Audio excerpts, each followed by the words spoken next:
It has been a busy week for the PBA as it resumes its season inside a new bubble in Pampanga. And joining us right now for an all-out discussion on the PBA restart is basketball analyst Juan Banal.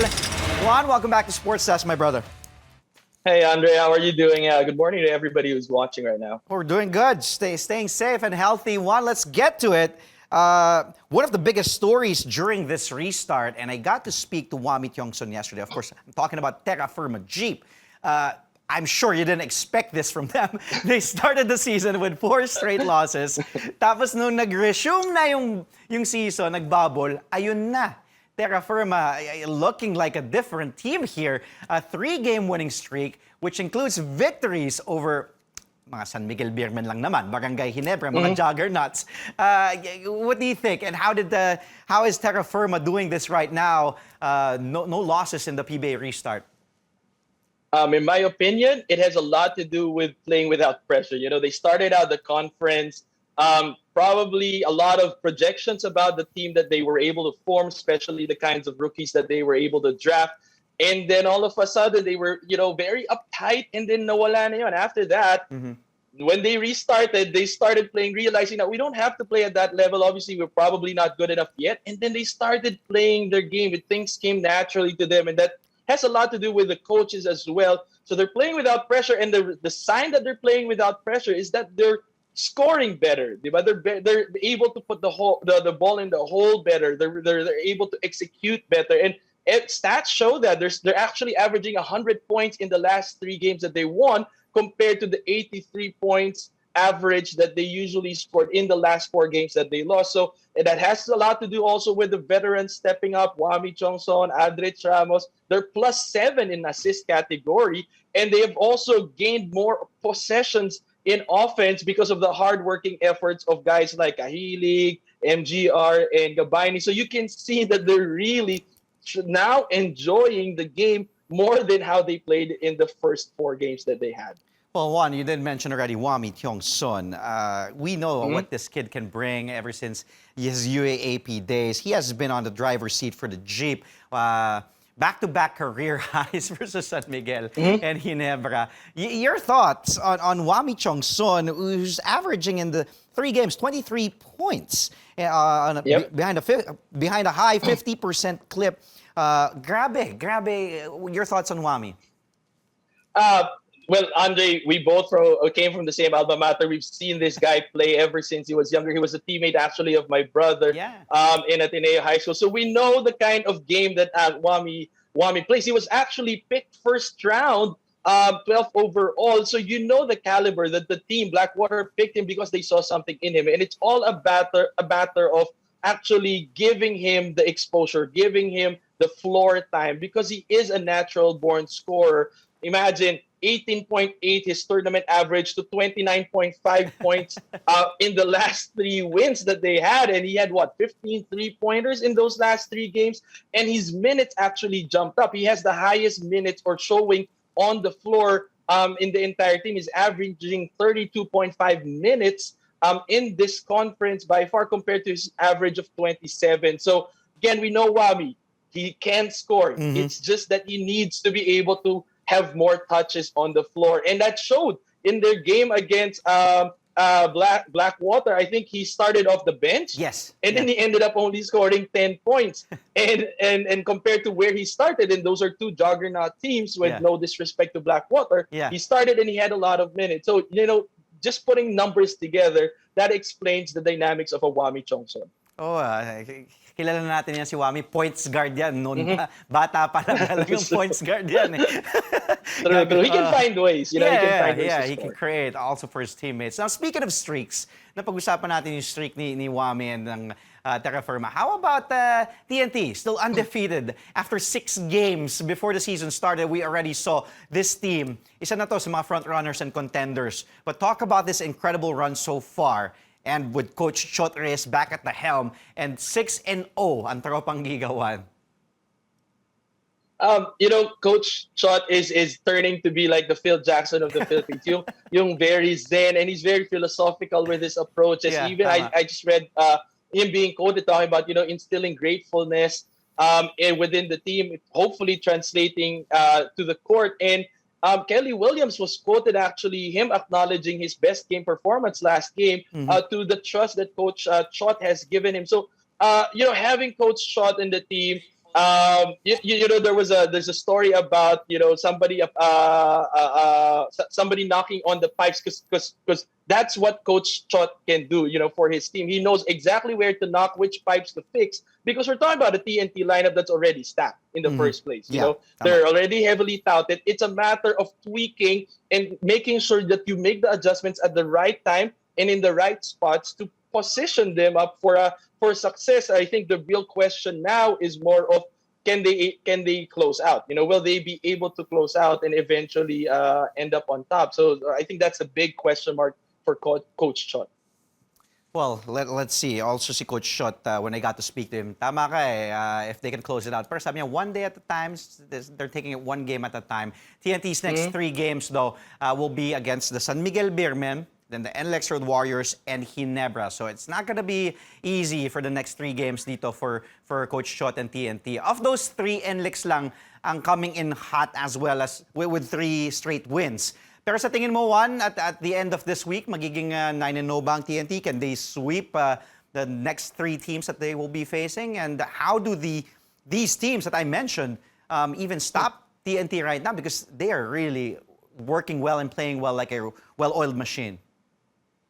Good question. It's actually interesting to find out what the week would look like after all these 3 games, because you've got Ginebra and San Miguel coming from tough losses. So they're probably they're hungry. They're gunning for a win, and that was a loss against Terra Firma. So medyo it's painful to their pride, right? So they're gonna try to bounce back, and they're gonna compete against TNT. On the other hand, you've got a team that's on a streak in the likes of NLEX. So these are 2 opposing poles that TNT will be facing. And for me, I would believe that it's amazing if they can come out of this week unscathed, but it might be a tough call because eventually fatigue will come into play. Having to play against 3 strong teams will, eventually take its toll on you. So, I mean, we're hoping that they come out without a loss, but for me personally, it might be unlikely, but it's possible. Well, we already mentioned NLEX one entering the week with a 3-game winning streak of their own. Ano masasabi mo naman about the NLEX Road Warriors, especially sa pagkawala ni Kiefer Ravena, who's now playing, well, he will be playing in Japan soon, he was allowed. But, we expected na it could shake things up without Kiefer there, but parang, alam mo yun, parang di pa naapektuhan tong NLEX because they're on a hot streak. I think, Andre, on the contrary, I think naapektuhan sila. They were affected, but in a positive way. Playing under Coach Yang, that grit and that fighter's mentality, I think that's naturally infused. Once you sign a contract with NLEX, they infuse you with this kind of character, I believe, under Coach Yang. And so that started kicking in when they realized that everybody had to step up without having Kiefer Ravena on the team. And guys like Jericho Cruz, who's riding on his momentum, coming from the Olympic qualifiers, that he really played well. And they're averaging a 14-point lead in the last 3 games that they won. And, one of the problems of NLEX was actually being able to close out games. It's the maturity of the team. But guys like Jericho Cruz right now, Kinyahan, Soyud, Alas, and Troliana, that's a pretty core veteran team in the helm with Coach Yang Diao. So I think, they're stepping up. They're the ones now collectively being clutch compared to Kiefer alone being clutch before. Now everyone's stepping up and really delivering for the NLEX Road Warriors. NLEX is facing the Magnolia Hotshots today. May laro sila ng 12:30 p.m. Magnolia team that started the season hot. Pero nitong restart, natalo sila na 2 of their last 3 games. How do the Pambansang Manok get back on the winning track, in your opinion, Juan? We know that defense is some you don't really have off nights on defense. That's something that is a calling card for Magnolia. What they've been struggling by far in these losses is actually their offense. They shot horribly from the outside. In the 2 losses that they had in the bubble against TNT, they shot 1 out of 15. That's 6.7% from the 3-point area. Meralco, 8 out of 29. That's 27.6% from the three-point line. And they've been struggling. They're averaging usually 33.75%. So that's a huge gap. And they actually lost against TNT by only scoring 76 points. That's the lowest output they've had in this conference by far. So it's really the offense. It's again, signs of adjustment. They're doing well in the free throw line against TNT. They shot 21 out of 25. So I feel like if they want to, get back to that winning road, they have to earn their confidence from the shaded area and then eventually work their way going out. Well, one, stay where you are. Marami pa tayong mapag-uusapan. So diyan ka lang, inom ka muna ng tubig. Basketball analyst Juan Banal will still be with us after this really quick break. We'll talk about title favorites, the San Miguel Beermen and Barangay Ginebra San Miguel. Juan, we saw San Miguel and Ginebra before the season started. Sila naman talaga, obviously, yung favorites, di ba? But as we take a look at the team standings in a few seconds, papakita natin, there it is. Makikita natin, itong San Miguel at ang Ginebra, they've been middle of the pack so far this season. San Miguel, alam natin, powerhouse ang lineup nito, only 5th with a 3-2 win-loss record. Then there's Ginebra at 8th at 2-3.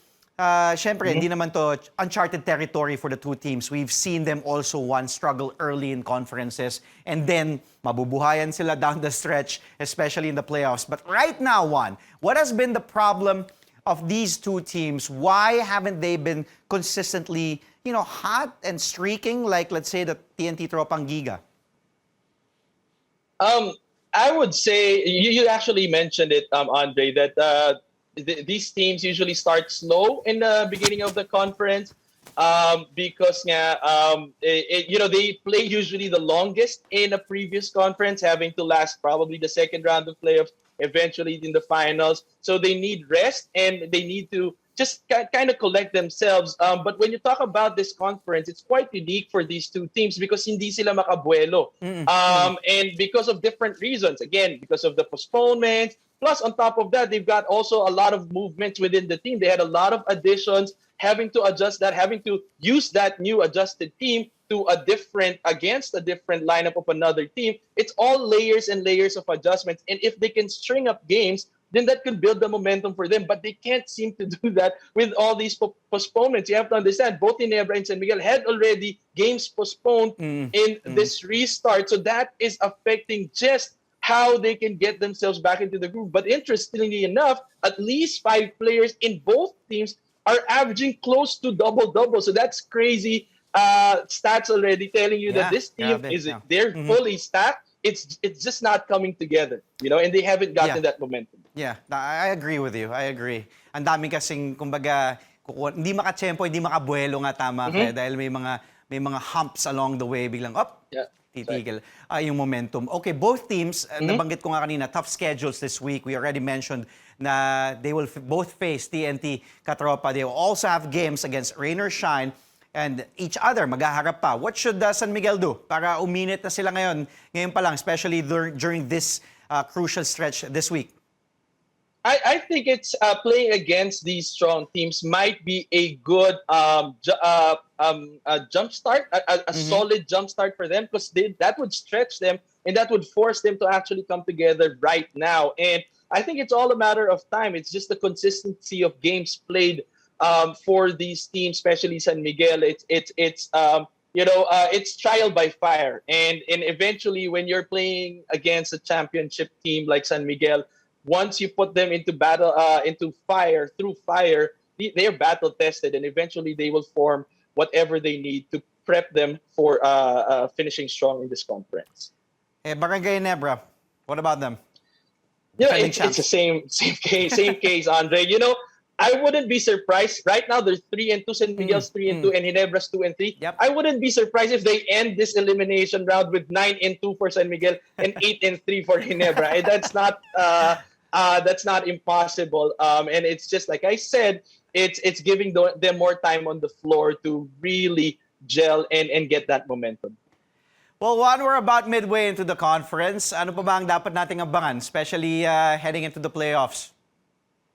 If there aren't much postponements in the games and things ideally will just go as planned, I think you'll see the separation already in the pack. You'll see which teams are really going to be in the top 8, and then you see the extreme side of the bottom teams.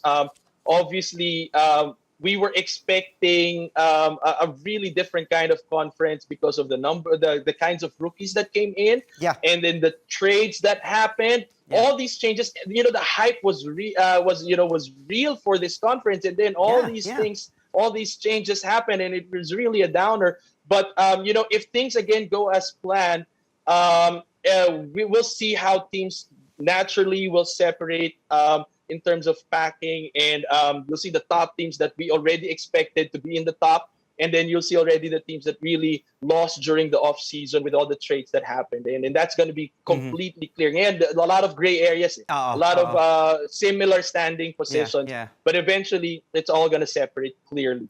Yeah, I agree with you. Kumbaga, as we go along, as we move further down the season, dun magkakaalamanan, dun na magiging clear yung playoff picture. Well, Juan, maraming salamat again for joining us. Ha? Stay safe. Umuulan ngayon. Thanks for having me, Andre. Thank you. As always, and we'll have you again. We just had basketball analyst Juan Banal